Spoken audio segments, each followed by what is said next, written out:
Video like जरूर कर लीजिए और ऐसे वीडियो लगातार फ्री में पाने के लिए चैनल को तुरंत सब्सक्राइब कर लीजिए और बेल आइकन को जरूर टैप कर लीजिए ताकि आगे भी सारे वीडियो आपको मिलते रहे। यूट्यूब में फॉलो करते हैं तो प्लीज ये वाला फ्री टेलीग्राम चैनल जरूर ज्वाइन कर लीजिएगा। सारे नोटिफिकेशन सारे अपडेट यहीं पे आते हैं, ध्यान रखिएगा। नमस्कार दोस्तों, स्वागत है आप सभी का ऑनलाइन एग्जाम प्रिपरेशन पर, which is the part of study for civil services. दोस्तों आज के वीडियो में हम देखने वाले हैं यूपी SSSC PT 2023 के एग्जाम के लिए भारतीय राष्ट्रीय आंदोलन का अगला टॉपिक, जिसमें हम पढ़ेंगे क्रांतिकारी आंदोलन और उग्र राष्ट्रवाद का उदय।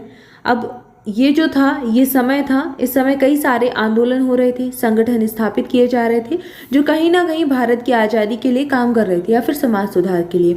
तो इन्हीं संगठनों को आज हम देखेंगे। सबसे पहले बात करते हैं मित्र मेला की। मित्र मेला की स्थापना पूना में 1899 में की गई। किसने की, ये एग्जाम में पूछा जाता है। तो मित्र मेला किससे संबंधित था? सावरकर बंधु यानी कि विनायक दामोदर सावरकर और उनके बड़े भाई गणेश दामोदर सावरकर ने मिलकर मित्र मेला की स्थापना की। ये 1904 में एक गुप्त सभा अभिनव भारत में परिवर्तित हो गई। तो मित्र मेला ही बाद में क्या बन गया? 1904 में जाके अभिनव भारत। तो अभिनव भारत की स्थापना किसने की? सावरकर बंधुओं ने, विनायक दामोदर सावरकर और गणेश दामोदर सावरकर। ठीक है, दोनों ही आपसे एग्जाम में पूछे जा चुके हैं, याद रखना है। अनुशीलन समिति कलकत्ता और ढाका की है, 1902 में स्थापित हुई। वरिंद्र कुमार घोष, जतेंद्र नाथ बनर्जी और प्रमथनाथ मित्तर एवं पुलिन दास, ये सभी लोग इससे संबंधित थे।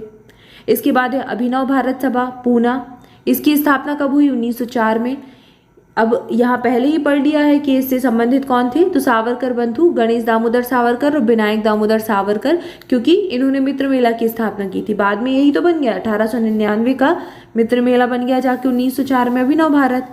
तो अभिनव भारत की शाखाएं महाराष्ट्र के अलावा कर्नाटक में थी, मध्य प्रदेश में भी स्थापित की गई। 27 सितंबर 1925 को केशव बलीराम हेडगेवार ने राष्ट्रीय स्वयंसेवक संघ की स्थापना कर दी। अब ये बहुत इंपॉर्टेंट है। आज जो आप RSS का नाम सुनते हैं, राष्ट्रीय स्वयंसेवक संघ, इसकी स्थापना किसने की थी? बलीराम हेडगेवार ने की थी 27 सितंबर 1925 को। 1925 की डेट एग्जाम में पूछ चुके हैं PCS वगैरह में, तो थोड़ा सा याद कर लीजिए, हो सकता है यूपी SSSC PT में पूछ लें। इसका मुख्यालय नागपुर महाराष्ट्र में स्थित है। इसका हेडक्वार्टर कहाँ है राष्ट्रीय स्वयंसेवक संघ का? नागपुर में, जो कि महाराष्ट्र में आता है। अगली सभा दी गई हिंदुस्तान रिपब्लिकन एसोसिएशन, कानपुर में स्थापित हुआ 1924 में, 1924 का है, मतलब एक साल पहले ये स्थापित हो गया था। इसको शॉर्ट में HRA भी कहा जाता है, HRA Hindustan Republic association, Kanpur में स्थापित हुआ। इसकी स्थापना 1924 में कानपुर में रामप्रसाद बिस्मिल, जोगेश चंद्र चटर्जी और सचिन सान्याल ने की थी। इन लोगों ने मिलकर HRA को बनाया। बाद में चंद्रशेखर आजाद के नेतृत्व में इसका नाम क्या हो गया? हिंदुस्तान सोशलिस्ट रिपब्लिकन और एसोसिएशन, HSRA हो गया। तो जो पहले HRA था वो HSRA बन गया, इसमें सोशलिस्ट जोड़ दिया। किसके प्रयास से? चंद्रशेखर आजाद के प्रयास से। फिरोज शाह कोटला दिल्ली में बदल दिया गया, यहाँ पर इसका नाम दिल्ली में चेंज कर दिया। चंद्रशेखर आजाद ने भगत सिंह के कहने पर ही नाम बदल कर रखा था। तो भगत सिंह ने इनको एडवाइस किया कि आप इसका नाम बदल दीजिए, इसको सोशलिस्ट बना दीजिए, तो इनके द्वारा इनका नाम बदल दिया गया। ठीक है, कहाँ पर? दिल्ली में। इसके बाद अगली है वेरी वेरी इंपॉर्टेंट, जो एग्जाम में कई बार पूछ चुके हैं, गदर पार्टी। सैन फ्रांसिस्को में इसकी स्थापना हुई थी 1913 में। अब इसकी स्थापना किसने की, ये एग्जाम में पूछा जाता है। तो गदर पार्टी की स्थापना किसने की थी? लाला हरदयाल लाल ने और सोहन सिंह भाकना, ये दोनों ही इससे संबंधित थे। इंडियन इंडिपेंडेंस लीग, ये जापान में स्थापित की गई थी 1942 में, 1942 में। तो आज़ादी के बिल्कुल करीब के वर्षों में इंडियन इंडिपेंडेंस लीग की स्थापना जापान में हुई। किसने की? रासबिहारी बोस ने की। हिंदू धर्म सभा, इससे प्रश्न पूछ चुके हैं, चापेकर बंधु, दामोदर हरि चापेकर और बालकृष्ण चापेकर, इन लोगों ने की। आर्य बांधव समाज बाल गंगाधर तिलक का है। भारत माता समिति 1904 की है। जे चटर्जी, M नीलकांत ब्रह्मचारी और बांची अय्यर, ये तीनों लोग मिलकर इसकी स्थापना करते हैं। इसके बाद भीखाजी आंदोलन 1902 का है। मैडम भीखाजी रुस्तम कामा का यह आंदोलन था। आत्मोन्नति समिति बिपिन बिहारी गांगुली स्थापित कर रहे थे। हिंद एसोसिएशन ऑफ अमेरिका 1905 में स्थापित हुआ। किसने किया? सोहन सिंह भाकना ने किया। बंगाल स्वयंसेवी हेमचंद्र घोष और लीला नाग ने मिलकर इसकी स्थापना की। एक था स्त्री संघ, जो कि अनिल राय ने बनाया। इंडियन रिपब्लिक आर्मी, जिसको IRA कहा गया, सूर्यसेन ने स्थापित किया था। ये वही सूर्यसेन चटगांव वाले। अनुशीलन समिति मिदनापुर 1902 ज्ञानेंद्र नाथ बोस की है। भारत माता सोसाइटी पंजाब 1907 में स्थापित हुई। इससे संबंधित व्यक्ति थे अंबा प्रसाद और अजीत सिंह, ये दोनों ही भारत माता सोसाइटी से संबंधित थे। अगला दिया गया भारत नौजवान सभा लाहौर की थी, 1926 में स्थापित हुई। भगत सिंह थे इससे जुड़े हुए, यशपाल और छबील दास, इन लोगों ने मिलकर इसकी स्थापना की, भारत नौजवान सभा की। भगत सिंह के सेंस में ये प्रश्न पूछ चुके हैं कि भारत नौजवान सभा की स्थापना किसने की? भगत सिंह ने। इसके बाद एक था व्यायाम मंडल, पूना में 1896-97 में शुरू हुआ। चापेकर बंधु संबंधित थे, दामोदर हरि चापेकर, बालकृष्ण हरि चापेकर और वासुदेव हरि चापेकर, ये लोग इससे संबंधित रहे। स्वदेश बांधव समिति 22 साल 1905 में स्थापित हुई।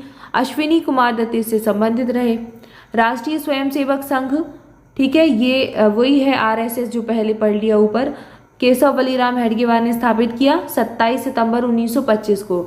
हेडक्वार्टर कहाँ पर है? महाराष्ट्र में है, महाराष्ट्र के नागपुर में स्थित हो जाएगा। ये बहुत इंपॉर्टेंट है, थोड़ा सा याद कर लीजिए, ऐसे प्रश्न एग्जाम में पूछे जाते हैं, हो सकता है पीटी में आपको इनमें से कोई ना कोई संगठन देखने को मिल जाए। तो यहाँ पर हमने कुछ संगठन देखे। इसके बाद अगला टॉपिक है हमारा भारतीय क्रांतिकारियों के द्वारा महत्वपूर्ण ब्रिटिश अधिकारियों की हत्या। अब क्रांतिकारियों ने उस समय कुछ ब्रिटिश अधिकारियों की हत्या की, जो कि पूछ लेते हैं कि चापेकर बंधु ने किसकी हत्या की, मदन लाल ढींगरा ने किसकी हत्या की। तो ऐसे प्रश्नों को आज हम अभी फिर से देख लेते हैं। सबसे पहले बात करें चापेकर बंधुओं की, दामोदर चापेकर और बालकृष्ण चापेकर, इन्होंने पूना का प्लेग कमिश्नर रैंड और लेफ्टिनेंट आयरेस्ट इनको मार दिया था, इनकी हत्या कर दी थी 1897 में। प्रफुल्ल चाकी और खुदीराम बोस के द्वारा हत्या का असफल प्रयास किया गया। मिस्टर कैनेडी की पत्नी और पुत्री यहाँ पर मारी गई थी। मुजफ्फरपुर का मजिस्ट्रेट किंग्सफोर्ड, ठीक है, तो यहाँ पर ये प्रयास किया गया। इसके बाद मदन लाल ढींगरा, तो इन्होंने करजन वायली की हत्या की 1909 में। भगत सिंह, चंद्रशेखर आजाद और राजगुरु, इन्होंने सॉन्डर्स की हत्या कर दी थी, ठीक है, राजगुरु है, सतगुरु नहीं है, 1928 में। कब? और ये एग्जाम में प्रश्न पूछ चुके हैं कि भगत सिंह को किसके हत्या के केस में फांसी की सजा हुई थी या फिर जेल में डाला गया था? सॉन्डर्स केस में, सॉन्डर्स की हत्या की थी इन्होंने, भगत सिंह, राजगुरु और चंद्रशेखर आजाद ने मिलकर 1928 में। इसके बाद अनंत लक्ष्मण कन्हेरे अभिनव भारत के सदस्य रहे हैं। इन्होंने AMT जैक्सन, नासिक के कलेक्टर थे, उनकी हत्या कर दी 1909 में। गोपीनाथ साहा थे, चाल से समझकर गलती से इन्होंने अर्नेस्ट डे को मार दिया था, अर्नेस्ट डे नामक व्यक्ति की हत्या कर दी थी। कलकत्ता पुलिस कमिश्नर चार्ल्स टेगार्ड के 1924 में, ठीक है, ये अधिकारी यहाँ पर मारा गया था। इसके बाद एक थे करवे गुट के अनंत लक्ष्मण कन्हारे, इन्होंने नासिक के जिला मजिस्ट्रेट जैक्सन की हत्या कर दी थी दिसंबर 1909 में। तो उस समय क्या हुआ, कुछ उग्रवादी नेता होते थे, कुछ उग्रवादी क्रांतिकारी होते थे जो ब्रिटिश अधिकारियों की हत्या कर देते थे। तो यहाँ पर एक दो के नाम पूछे जा चुके हैं, चापेकर बंधु, प्रफुल्ल चाकी, खुदीराम बोस, मदन लाल ढींगरा और भगत सिंह, इनके प्रश्न एग्जाम में पूछे हैं। हो सकता है आगे कोई नया प्रश्न पूछ ले, इसलिए सारे आप याद कर लीजिए। क्लियर है? तो आज की वीडियो में इतना ही। इसके आगे नेक्स्ट वीडियो में हम कुछ और क्रांतिकारी नेताओं के बारे में, क्रांतिकारियों के बारे में जानेंगे, उन्होंने किस संगठन की स्थापना की, उनकी क्या गतिविधियां रही उस समय, इसको हम पढ़ेंगे। तो नेक्स्ट टॉपिक नेक्स्ट वीडियो में देखेंगे। तब तक के लिए आप सभी चैनल के साथ जुड़े रहें, वीडियो को लाइक जरूर कर दीजिएगा, चैनल को सब्सक्राइब नहीं किया तो सब्सक्राइब भी कर लें। मोर अपडेट के लिए टेलीग्राम ग्रुप ज्वाइन कर सकते हैं, लिंक आपको डिस्क्रिप्शन में मिल जाएगी। इसके अलावा study for civil services application आप सभी ने इंस्टॉल कर ही लिया होगा। तो एप्लीकेशन पर आपके लिए UPSSC PT 2023 के एग्ज़ाम के लिए टेस्ट सीरीज लाई गई है। तो हाँ, यहाँ पर आपको टेस्ट सीरीज मिल जाएगी अब एप्लीकेशन पर देखने के लिए, जिसमें आपको सारे फुल लेंथ टेस्ट देखने को मिल जाएंगे। 15 टॉपिक जो आपके सिलेबस में दिए गए हैं उसके 15 टॉपिक के टेस्ट आपको मिल जाएंगे। तो आप इसको अब एप्लीकेशन पर देख सकते हैं, ले सकते हैं, और बहुत ही मिनिमम प्राइस रखी गई है, तो आप आराम से इसका लाभ ले सकते हैं। और इसका पैटर्न बिल्कुल वही रहेगा जो एग्जाम में, मतलब जैसा एग्जाम में आपसे प्रश्न पूछा जाएगा, प्रश्न बताएगा, वैसा ही इसमें पैटर्न फॉलो किया जाएगा। 100 के 100 प्रश्न पूछे जाएंगे सारे सब्जेक्ट से, जिससे जितने आते हैं 5-5 नंबर का, जितना भी आपका वर्गीकरण दिया गया सिलेबस में, जो भी है उसी के अकॉर्डिंग आपका ये प्रिपेयर की गई है, बनाई गई है। तो आप सब इसको आप देख सकते हैं एप्लीकेशन पर। इसके लिए स्टडी फॉर सिविल सर्विस का एप्लीकेशन इंस्टॉल कर लीजिए। इंस्टॉल करने के लिए आपको प्ले स्टोर पर जाना है, एंड्रॉइड पर उपलब्ध है। स्टडी फॉर सिविल सर्विसेज आप टाइप करेंगे, आपको एप्लीकेशन मिल जाएगा। इस प्रकार का आपका लोगो होगा ग्रीन कलर का, ठीक है ना। तो जुड़ते हैं, तो मिलेंगे नेक्स्ट वीडियो में। आज की वीडियो में इतना ही। Thank you for watching this video. Thank you so much.